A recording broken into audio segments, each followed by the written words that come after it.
जब आप स्वर्ग जाएंगे तो यहीं गणेश जी साक्षी बनकर कहेंगे, हाँ ये भक्त श्री शैलम आए थे। जंगल से होकर जाता है जो रात के 9 बजे से सुबह 6 बजे तक बंद रहता है। बात कर रहे हैं मल्लिकार्जुन, जो यहाँ के अद्भुत नज़ारे का आनंद लिया। कभी कभी मंजिल से ज़्यादा दिलचस्प होता है उसका रास्ता, और इस बार हम जा रहे हैं जब भगवान शिव खुद अपने पुत्र से नाराज़ होकर नहीं बल्कि उसके गुस्से को शांत करने पहुँचे थे। दिल्ली टर्मिनल 1 से उड़ान भरते हुए लाउंज में नाश्ता करते वक्त बस एक ही बात मन में थी, इस जगह में ऐसा क्या है जो सदियों से लोगों को अपनी ओर खींचता आया है। हम बात कर रहे हैं मल्लिकार्जुन ज्योतिर्लिंग की। कुछ ही घंटों में पहुंचे हैदराबाद, एक आधुनिक शहर, पर कल किस जगह जाना है वो समय से परे है। होटल में चेक इन किया, थोड़ा आराम किया, पर मन में अभी भी वही रहस्य में उलझा हुआ था। श्री शैलम, जहाँ भगवान शिव और माता पार्वती दोनों एक साथ पूजे जाते हैं, क्यों? इसका जवाब कल मिलेगा। सुबह सुबह टैक्सी से निकल पड़े श्री शैलम की ओर। लगभग 4 घंटे की पहाड़ी यात्रा। रास्ते में फैले जंगल, बादलों में लिपटे पहाड़ और बीच बीच में दिखती कृष्णा नदी। हर मोड़ जैसे कुछ कहना चाहते हो। ड्राइवर बोले, साहब यहाँ भगवान शिव अपने पुत्र को मनाने आए थे, लेकिन वो वापस नहीं गए। कहानी अधूरी सुनकर मन में जिज्ञासा और बढ़ गई। आखिर ऐसा क्या हुआ था कार्तिकेय और शिव जी के बीच में? रास्ता जंगल से होकर जाता है जो रात के 9 बजे से सुबह 6 बजे तक बंद रहता है, तो अपनी यात्रा को उस हिसाब से ही प्लान करें। इस जंगल में आपको अनगिनत बंदर नज़र आएंगे, मगर इनको कुछ भी खाना देना वर्जित है। सबसे पहले हम पहुँचे श्री शैलम डैम पर। कृष्णा नदी का विशाल डैम, शांत दिखने वाला ये पानी भी जैसे कोई रहस्य छुपाया बैठा है। यहीं से शुरू होती है श्री शैलम पर्वत की चढ़ाई, और शायद ये वही रास्ता जहाँ कभी कार्तिकेय खुद गुजरे होंगे।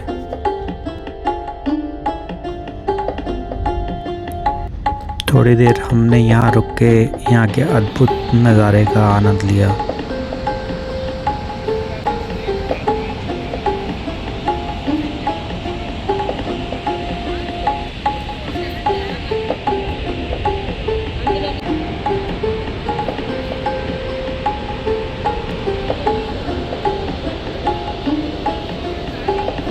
सबसे पहले हम पहुँचे साक्षी गणपति मंदिर, जहाँ भगवान गणेश हर यात्री का नाम दर्ज करते हैं।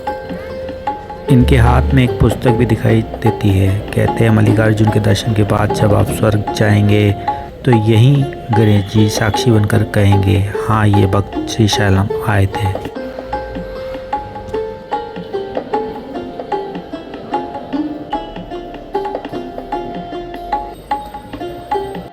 दोपहर में हम रुके असली आंध्रा फूड के लिए। रसम, चावल, मसालेदार सब्जी का हमने आनंद लिया। फिर हमने चेक इन किया AP टूरिज्म का हरिता होटल में। 2700 रुपये की हम एडवांस बुकिंग यहाँ करके आए थे। साफ कमरे और पास में ही मंदिर। ऑनलाइन अति शीघ्र दर्शन टिकट पहले से बुक कर लिया था ताकि भीड़ से बच सके।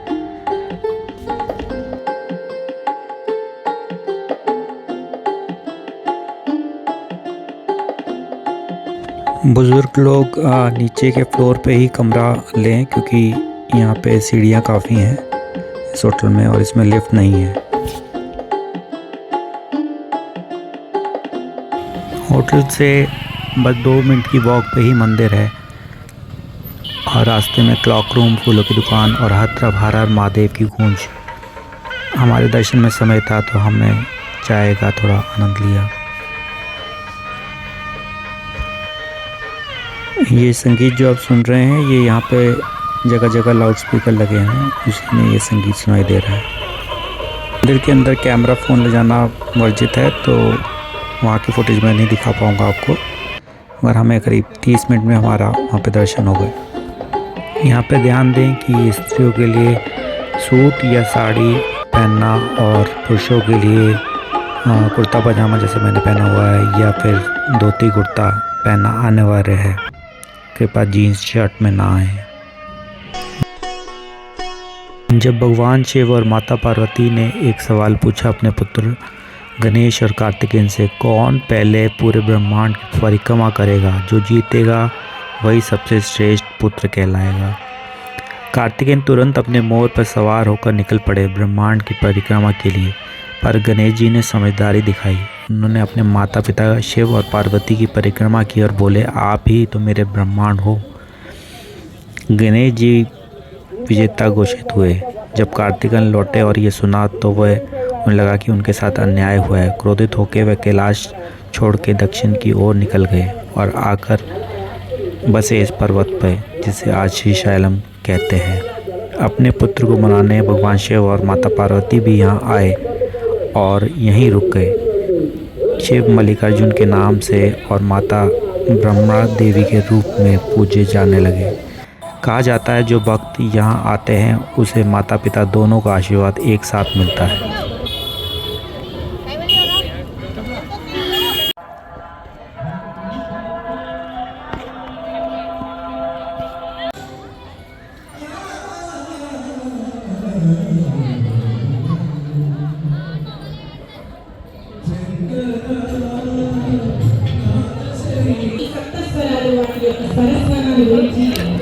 दर्शन के बाद मिला पवित्र लड्डू प्रसाद, इतना सच्चा स्वाद जैसे भक्ति खुद मिठास बनकर उतर गई हो।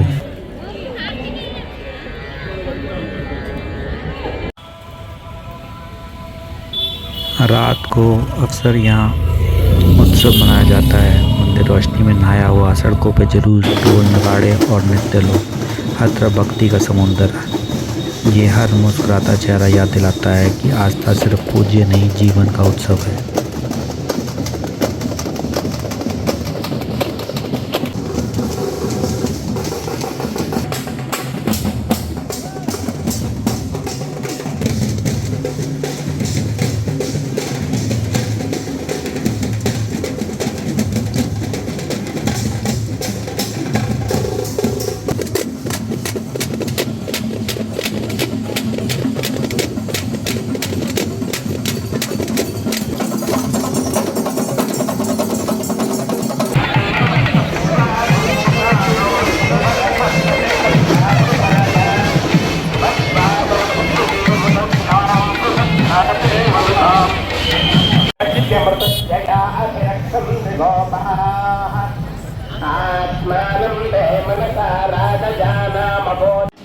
अगले दिन सुबह नाश्ते के बाद शुरुआत हुई रोपवे राइड से।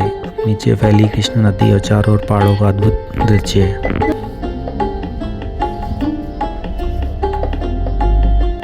फिर पहुंचे हतकेश्वर मंदिर, शिव का एक प्राचीन रूप। पास में ही झरना था, नीचे जाने के लिए लंबी सीढ़ियां और ऊपर लौटने के लिए हिम्मत।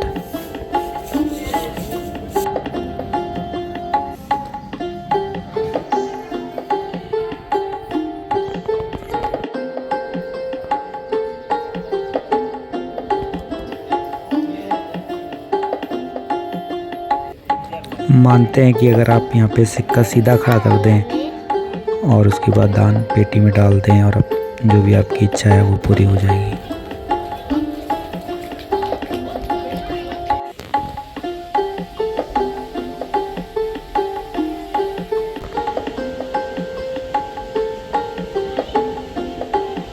वापसी में फिर डैम को क्रॉस करते हुए हम पहुँचे कृष्णा नदी के किनारे, जहाँ लोग अपने पूर्वजों के लिए पूजा करवाते हैं। शांत जल, बहती लहरें और हवाओं में मंत्र की गूंज, यही जीवन का सार है। आरंभ और अंत दोनों यहीं से हैं।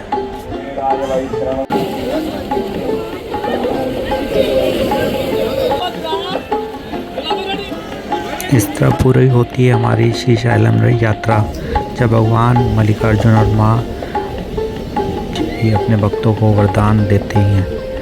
यहाँ का वातावरण, यहाँ की ऊर्जा, यहाँ की कहानियाँ दिल में हमेशा बस जाएंगी। मिलते हैं अगली यात्रा में, तब तक के लिए नमस्कार।